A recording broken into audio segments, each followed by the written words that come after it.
शङ्करं शङ्कराचार्यं केशवं बादरायणं सूत्रभाष्यकृतो वन्दे भगवन्तो पुनः पुनः।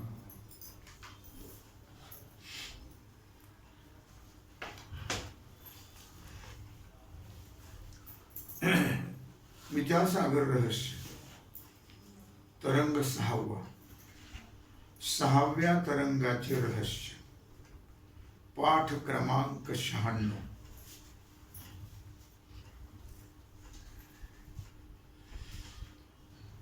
शुक्तीच्या ठिकाणी अध्यस्त असलेल्या रजतात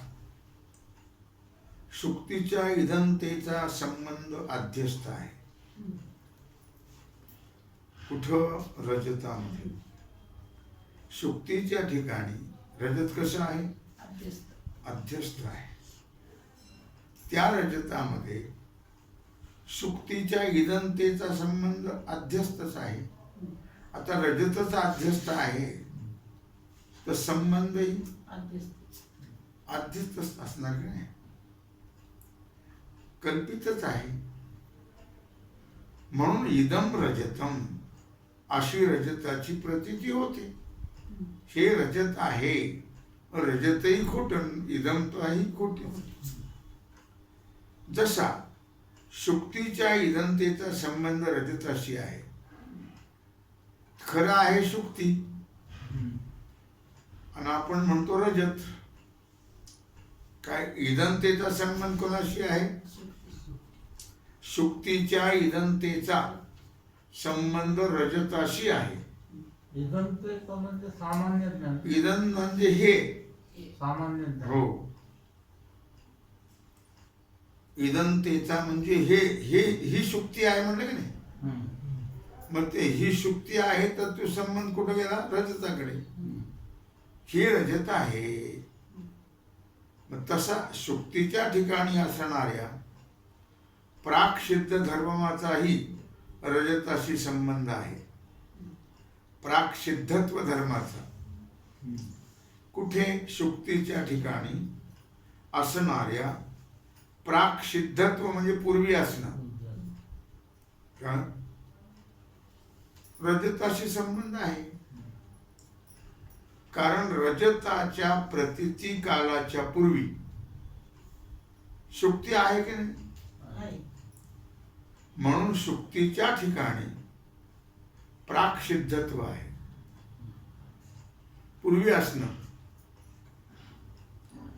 आणि त्या प्राक्सिद्ध धर्माचा विदंतेप्रमाणे रजतामध्ये अध्यास होतो। कुठं? रजतामध्ये। ही शुक्ती आहे म्हणण्याऐवजी आपण काय म्हणतो? हे रजत आहे। काय झालं? अध्यास झाला। पण इदंता कोणाची? शुक्तीचीच आहे। म्हणूनच आता उत्पन्न झालेले रजत मी पाहत आहे। उत्पन्न झालेले रजत मी अशी प्रतीती न होता पूर्वी सिद्ध असलेले रजत मी पाहत आहे अशी प्रतीती होती। उत्पन्न झालं असं नाही वाटत, हे अगोदरच आहे असं वाटतं माणसं।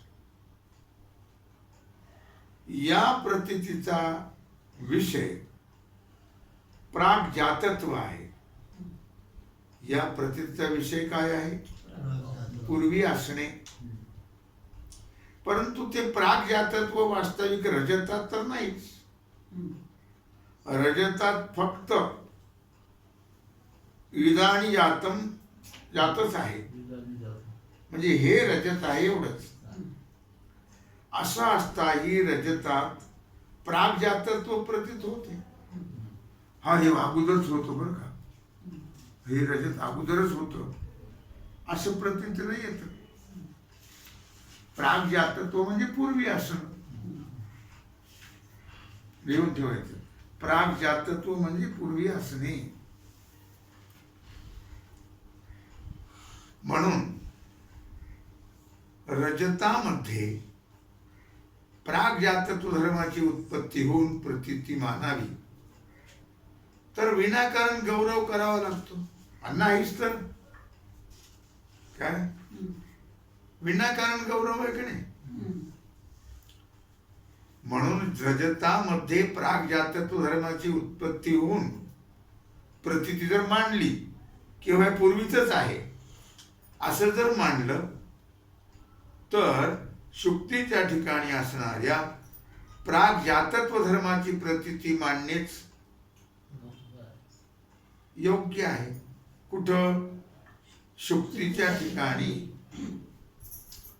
असणाऱ्या प्रागजातत्व धर्माची प्रतीती मांडणंच योग्य आहे.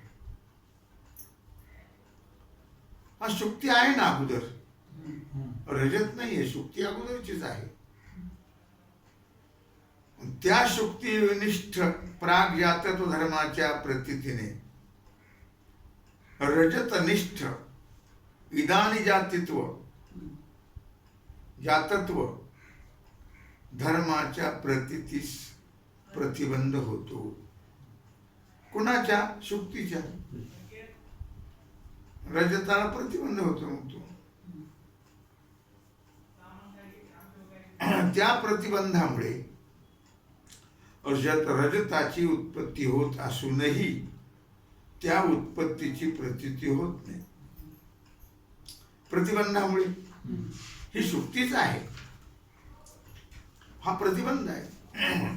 त्यामुळे रजताची उत्पत्ती कुठे होते?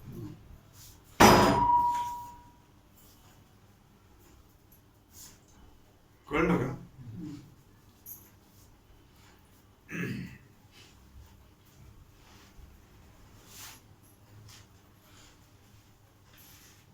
रजताची उत्पत्ती होत असूनही त्या उत्पत्तीची प्रतीती होत नाही. कारण प्राकसिद्धता पूर्वीची असणे आणि वर्तमान उत्पत्ती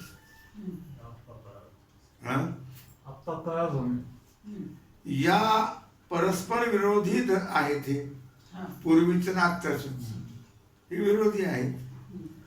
या रीतीने शुक्तीच्या ठिकाणी असणाऱ्या प्राकसिद्धतेच्या संबंधाच्या प्रतीतीमुळे रजत उत्पत्तीच्या प्रतीतीला प्रतिबंध होतो. कळलं? शुक्तीच्या ठिकाणी असणारे प्राकसिद्धत्व. प्राकसिद्धत्व म्हणजे काय? पूर्वी असणे. मग पूर्वीच आहे की नाही शुक्ती? मग पूर्वी शुक्ती असल्यामुळे त्या प्रतीतीनं रजत उत्पत्तीला प्रतिबंध निर्माण होतो. रजत कसं काय निर्माण होईल? शुक्तीच आहे तर.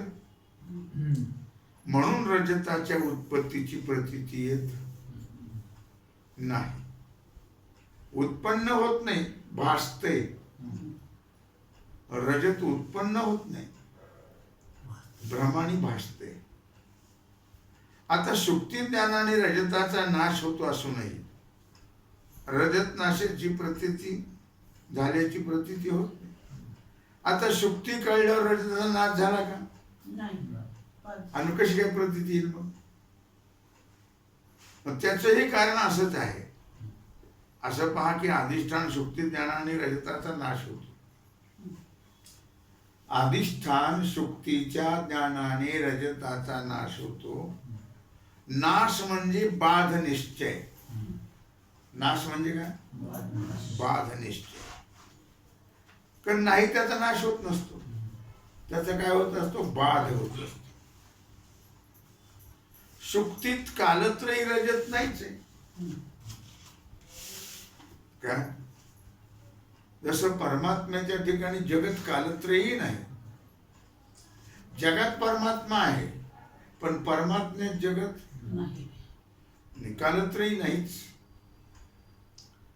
शुक्तीत कालत्रयी रजत नाही या निश्चयाला बाध म्हणतात. तो बाध निश्चय रजत नाशाच्या प्रतीतीला प्रतिबंधक आहे. कारण नाशाच्या ज्ञानात प्रतियोगीचं ज्ञान कारण असतं. प्रतियोगी कशाला म्हणतात? उदाहरण देताना घटाभावाचा प्रतियोगी नाशक घटच. घटाचा प्रतियोगी कोण आहे? घटच आहे. मग काय म्हटलं? कारण नाशाच्या ज्ञानात प्रतियोगीचं ज्ञान कारण असतं. कुणाचा नाश झाला? घटाचा. प्रतियोगी कोण आहे? घटच आहे. मग रजताच्या नाशाचा प्रतियोगी रजत नाही का? मग रजतच आहे. पण बाध निश्चयाने प्रतियोगी रजताच्या त्रैकालिक अत्यंत अभाव निश्चित आहे. बाध निश्चयाने जर विचार केला तर सुक्तीच्या ठिकाणी त्रिकाली ही रजत नाहीच हा निश्चय आहे. आणि याच्या अभावाचा निश्चय झालेला असतो. ज्याच्या नाशाचे ज्ञान होणं शक्य नाही म्हणून रजत नाशाची प्रतीती होत नाही. आता नाही त्याचा नाश कसा होईल? दुसऱ्या रीतीनं असंही म्हणता येईल की जसा दंडाने घटाचा चूर्णी भाव रूप नाश होतो. काठी मारली की घट फुटतो की नाही, त्याप्रमाणे कल्पित पदार्थाचा नाश होतो का? नाही. त्याचा काय नाश होईल? फक्त अधिष्ठानाच्या ज्ञानाने कंस करायचं. फक्त अधिष्ठानाच्या ज्ञानाने अज्ञान सहित कल्पित पदार्थाची निवृत्ती अधिष्ठान रूप होते. कळलं का? नाश होत नाही, अधिष्ठान रूप होते. नाशाची प्रतीती. रजताचा नाश म्हणजे शुक्ती रूपच आहे. म्हणून अधिष्ठान शुक्ती रूपच असलेला रजताचा नाश अनुभव सिद्ध असता रजताच्या निवृत्तीचा अनुभव येत नाही. कसं काही अनुभव नाही? त्याचा काय अनुभव येणार?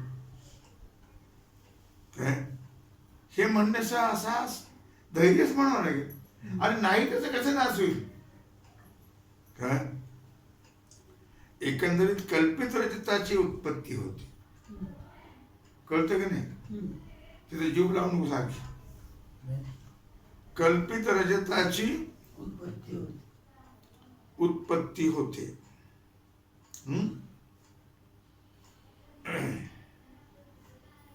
परंतु शुक्तीच्या प्राक्सिद्धत्व धर्म प्रतीतीने शुक्तीच्या प्राक्सिद्धत्व धर्म प्रतीतीने शुक्ती अगोदर आहेच. प्राक्सिद्धत्व म्हणजे पूर्वीच. रजत उत्पत्तीची प्रतीती होत नाही. आता आहे शुक्ती, कशात रजत उत्पन्न होते? आणि रजत नाश प्रतीतीचा प्रतिबंध रजताच्या बाध निश्चयाने होतो. रजत नाशाच्या प्रतीतीचा प्रतिबंध कशाने होतो? बाध झाला रजताचा, त्याचा निश्चय झाला म्हणजे झाली नाशाची प्रतीती. म्हणून नाशाची प्रतीती येत आणि दुसऱ्या रीतीनं कल्पिताचा नाश अधिष्ठान रूप असतो. कळलं? कल्पित म्हणजे मिथ्या पदार्थ भासलेला ज्या अधिष्ठानावर भासला तद्रूप असतो,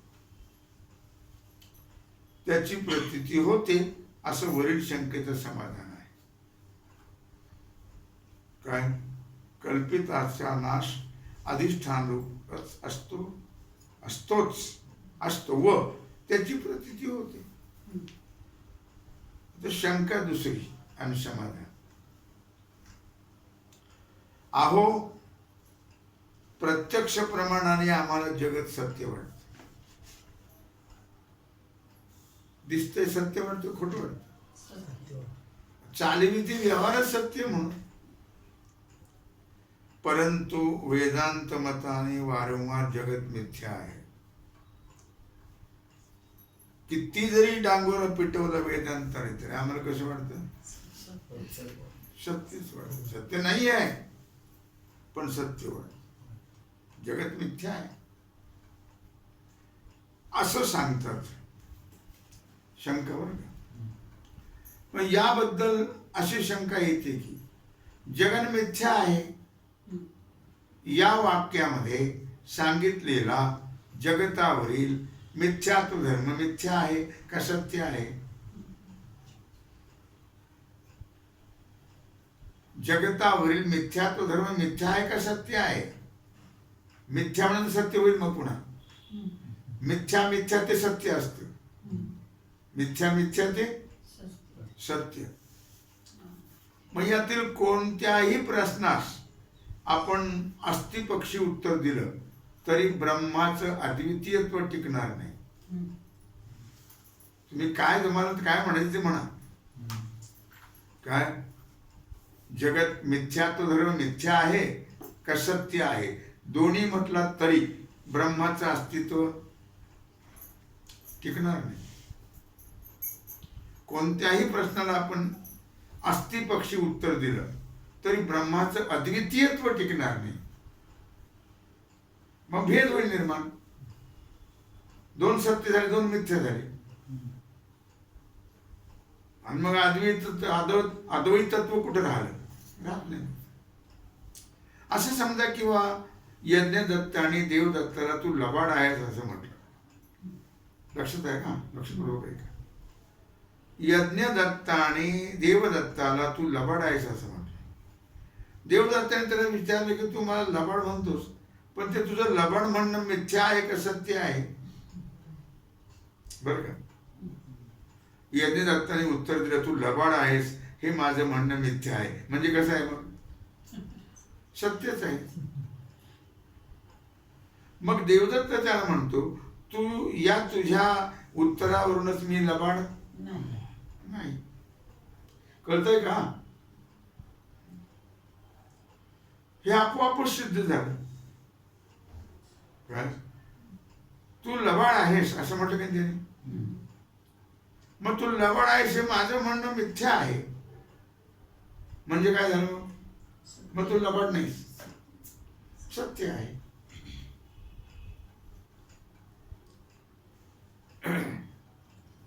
त्याचप्रमाणे जगतावरील मिथ्यात्व ही मिथ्या आहे.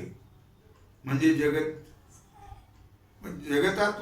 जगतावरचं मिथ्यात्व मिथ्या आहे असं आपण उत्तर द्याल तर काय झाला प्रकार? मग जगत मिथ्या नाही, सत्य आहे असं ठरलं. जगतावरचं मिथ्यात्व मिथ्या आहे म्हणजे जगत सत्य आहे असं आपोआपच ठरतं. बरं, ही द्वैतापत्ती टाळण्याकरता मग जगत सत्य एक आणि ब्रह्म सत्य एक झाली द्वैतापत्ती. आपत्ती आली ना दोनची, नसताना एका ठिकाणी दोन, याला आपत्ती म्हणतात. आपत्ती म्हणजे संकट. हे संकट टाळण्याकरता जगतावरील मिथ्यात्व सत्य आहे असं म्हणाल तरीही ब्रह्मसत्य व जगतावरील मिथ्यात्व सत्यच असल्यामुळे अद्वैत हानीचा प्रसंग येणारच. मग दोन सत्य झालेच, मग अद्वैतत्व कुठं राहिले? काही म्हटलं तरी द्वैत सिद्धी होऊन स्वप्न दृष्टांत आणि जागृती मिथ्या ठरत नाही. जागृती स्वप्न पदार्थाप्रमाणे मिथ्या आहे कडे, आणि ठरते कुठं? मग वाटतं का मिथ्या आहे म्हणून? नाही वाटत. अट्टहास सुटलाय का? परमार्थाचा नाही, प्रपंचाचा सुटलाय नाही. मग मिथ्या वाटते का सत्य वाटते? समाधान. शंका प्रथमदर्शनी अगदी सरळ युक्तीची आणि उत्तर देण्याला फार कठीण आहे असे कोणालाही वाटेल. परंतु पूर्वाचार्यांनी याचा विचार करून उत्तर देऊन ठेवले. प्रथम प्रत्यक्षादी 6 प्रमाणात श्रुती प्रमाण बलवान आहे. कोणतं श्रुती प्रमाण?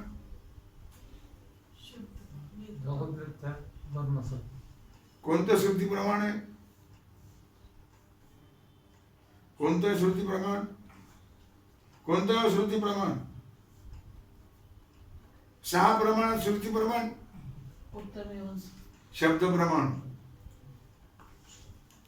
उत्तरमीमांसा प्रमाण आहे नाही.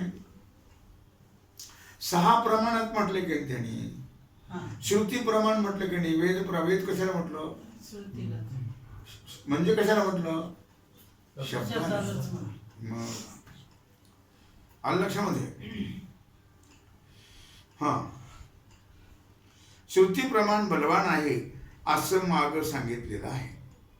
त्याचा आठवण ठेवूनच आता समाधान सांगू. शब्द प्रमाण हे श्रेष्ठ आहे, बलवान आहे हे लक्षात ठेवून आता आपण त्याचं समाधान सांगू. त्याचा विचार करावा. ज्याच्या ठिकाणी धर्म असतात त्याला धर्मी म्हणतात, गुण असतात त्याला गुणी म्हणतात.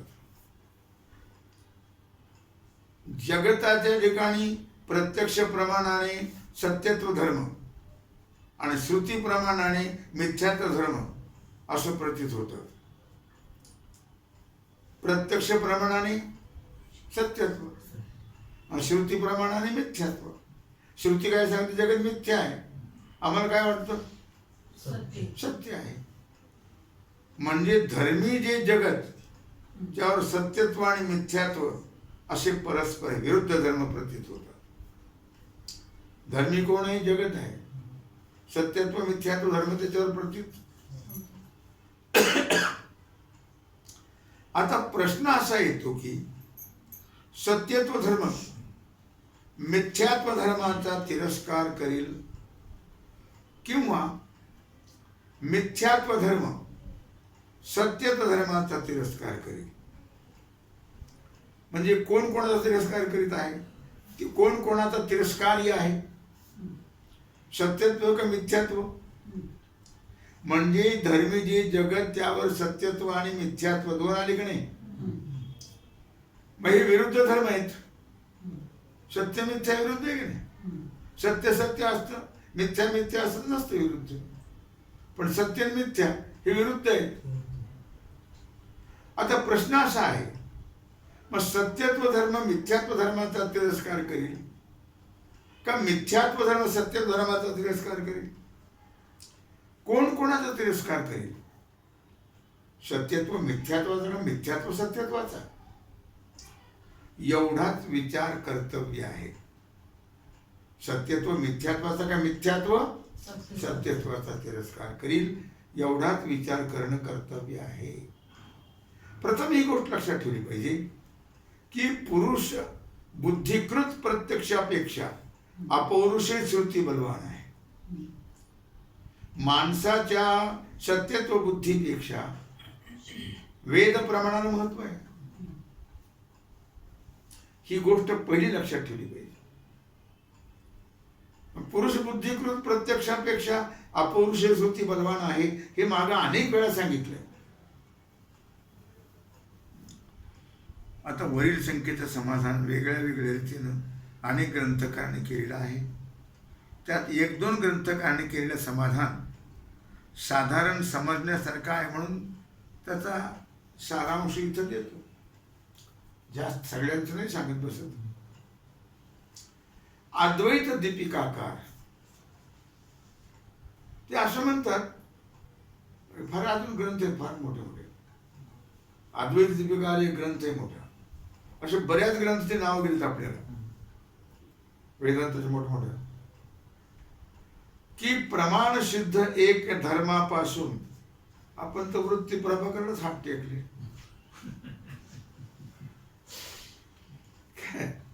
मोठे मोठे ग्रंथ आहेत फार वेदांताचे अवघड. हो, प्रमाण सिद्ध एका धर्मापासून स्वसमान सत्तावान धर्मीच्या ठिकाणी स्वविरोधी धर्माचा प्रतिक्षेप तिरस्कार होतो. आपल्याला वृत्ती प्रभाकर अवघड वाटतो की नाही? अवघड वाटतो. विचार सगळं बरा वाटतो थोडा, पण वृत्ती प्रभाकर किचकट आहे तो. कारण तो न्याय घटित असल्यामुळे न्यायाची भाषा फार अवघड आहे ना. लक्षात आलं काय सांगितलं ते? की प्रमाण सिद्ध एका धर्मापासून स्वसमान सत्तावान धर्मीच्या ठिकाणी, स्वसमान सत्तावान धर्मीच्या ठिकाणी स्वविरोधी धर्माचा प्रतिक्षेप म्हणजे तिरस्कार होतो. काय? स्वविरोधी धर्माचा, बरं का, स्वधर्माचा नाही, स्वविरोधी धर्माचा तिरस्कार होतो. जगत श्रुतीप्रमाणाने व युक्तीने कसं आहे मिथ्या.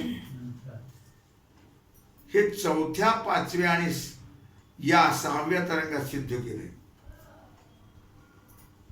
जगत मिथ्या आहे हे श्रुती प्रमाणाने सिद्ध केलंय चौथ्या, पाचव्या, 6व्या तरंगात. ते मिथ्यात्वही मिथ्याच आहे. म्हणून धर्मी जे जगत त्याची मिथ्यात्व धर्माची समान सत्ता झाली. मिथ्यात्व मिथ्या म्हणजे काय झालं? सत्य झालं. आणि धर्मी जगतावर प्रत्यक्ष प्रमाण आणि सत्यत्व आहे. प्रत्यक्ष प्रमाणात प्रत्यक्ष सत्यच वाटतं ते काय, परंतु ते प्रत्यक्ष दुर्बल आहे. आम्ही जे पाहतो ते दुर्बल आहे. प्रमाण सत्य आहे का जगत? तुम्हाला दुनिया वाटेल तर वाटेल काय करायचं, म्हणून दुर्बल आहे ते प्रत्यक्ष प्रमाण. याकरता प्रमाण सिद्ध एका धर्मापासून, प्रमाण सिद्ध एका धर्मापासून म्हणजे बलवान श्रुती प्रमाण सिद्ध मिथ्यात्व धर्मापासून स्वसमान सत्तावान धर्मीच्या ठिकाणी म्हणजे मिथ्यात्व धर्मीशी समान सत्तावान धर्मी जे जगत त्याचे ठिकाणी स्वविरोधी धर्माचा म्हणजे मिथ्यात्व विरोधी दुर्बल प्रमाणापासून झालेल्या सत्यत्व धर्माचा प्रतिक्षेप होतो. म्हणजे काय होतो? प्रतिक्षेप होतो म्हणजे काय होतो? तिरस्कार. तिरस्कार होतो. आलं लक्षामध्ये?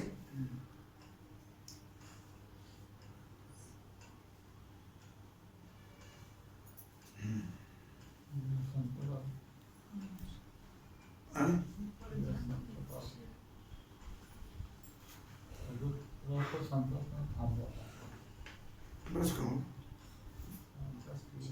घ्यायचे तुला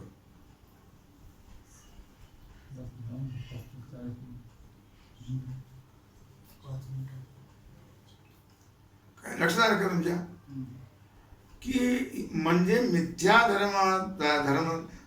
मिथ्यात्व धर्माशी समान सत्यवान धर्मी जो जगत त्याच्या ठिकाणी स्वविरोधी धर्माचा म्हणजे मिथ्यात्व विरोधी दुर्बल प्रमाणापासून झालेल्या सत्यत्व धर्माचा प्रतिक्षेप होतो, तिरस्कार होतो. म्हणजे तिरस्कार होतो. याचा स्पष्ट अर्थ असा की जगत आणि त्याच्या ठिकाणी मिथ्यात्व धर्म हे दोन्ही प्रातिभाषिक आहे.